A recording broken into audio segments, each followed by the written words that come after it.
as an academic, my main job is a lecturer and researcher at the University of Cape Town. And a lot of what I do, even under normal circumstances, is in front of a desk, reading emails, meetings, and there's a part of the day where you go and you give an actual lecture for 2 hours and what have you. So the first thing was, oh my God, I miss the human interaction. I miss the vibrant energy, actual university campus. Yeah. And in Cape Town, the weather is absolutely amazing most of the time when it's not, misbehaving. So that was the one thing that started creeping in. I think by week 3, week 4, you actually realize that the working space with colleagues and other people was actually something that you miss. Yeah. But on the flip side, I think as academics in South Africa, we've recently, I think in the last 3 weeks, been told that actually the academic year has to go on. And so we had to completely transform everything that we do on a normal one-to-one learning experience to online. Wow. And our whole world was flipped around, and we had to think about, okay, what does this look like? How do we put an online schedule? How do you put out lectures that are exciting, engaging, and insightful, and that will, engage the students in a meaningful way, not just to watch something, but to actually learn. And the extra layer of difficulty is I'm in the Faculty of Health Sciences, and a lot of what we do in terms of teaching is in the clinical space, and it's practical. So we had to look at what simulation softwares are there, what is actually worthwhile, should we cancel part of the learning, should we not? So it's actually been a major working time sort of on our end, and we're doing more.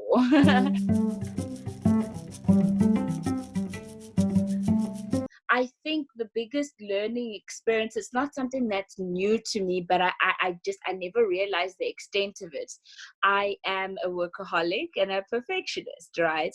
And I think in normal instances, society celebrates that. Oh, work hard, you'll succeed. And if you do things right the first time, you'll never have to do them again. And those are the common sayings you hear. But what they don't tell you is when you don't have control over certain things, when you can't actually control anything, you have anxiety, you've got panic attacks, and you're stressed, and your level of seeking to control in a way, or in a positive way. I want to make sure that my thing gets out well. But I mean, if you have 200 learners and all of them are in 200 different homes, I cannot control the learning experience. And that for me was something that I really learned. I really need to put a handle on what can I control, what is outside of my control. And one of the things that I actually saw on social media on one of these Instagram pages was someone posted, this is an international health pandemic, not a productivity contest. No, and that really indeed. hit me hard. It really hit me hard. And it was having to rewire my brain to say, your first priority is to stay home and stay safe and make sure you don't catch COVID-19, and then try to work from home. Oh my God, I will tell you, the one thing that I have control over is the food and the baking. Absolute cliche. So I've also baked everything under the sun, and I had to actually one day ask myself, but why am I doing this much, And I realized, you see, something like baking is very instructional. It's very methodical and precise. And I think I was craving that level of, this is under my control. This is how much baking soda I'm going to put in. This is how much my cake is going to rise. And this is how I'm going to decorate it. And I think that 1 hour where I wasn't on the screen and I was actually physically doing something, whether you're kneading the dough or something, it actually became a therapeutic thing for me. And the other thing that has actually kept me sane is this new surge of TikTok online, all these dancing videos and families and children, and it's absolutely hilarious the amount of things that people are doing online. So if I'm not working and I'm not on my laptop, I whip up my phone and I just see what other people are doing, and I try to do some of the dancing challenges, because otherwise you sleep and you work.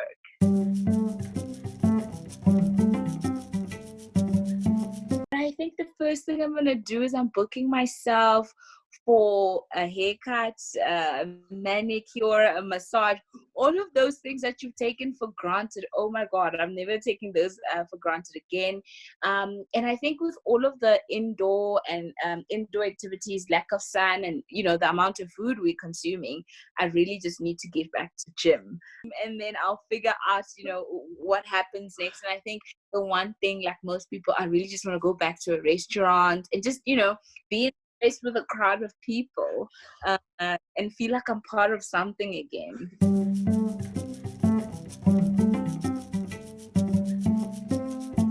My advice, I think, moving out of this lockdown, if we ever do, is pay attention to the little things. Pay attention to yourself.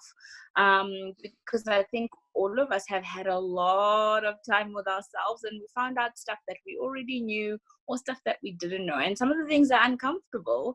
And it's up to me now to say, okay, what am I going to do about it when lockdown ends? Maybe, the next thing I should add to my list is going back to counseling, and seeing my therapist, and we actually start talking about what are we going to do to put a handle on this. So I don't know, that's the most honest advice I can give right now.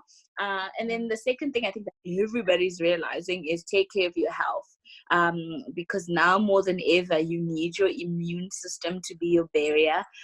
Your health can't just be, oh, I'll do it whenever. It has to be a daily priority, especially as a young woman, because our bodies go through so many changes hormonally, and as you age, whether you're in your 20s, your 30s, even in your teens, actually, that's where your body's going through so much. Give yourself the 30 minutes to walk outside, drink some water, be with yourself and take care of yourself, because at the end of the day, this is the only body you're gonna get. Yeah.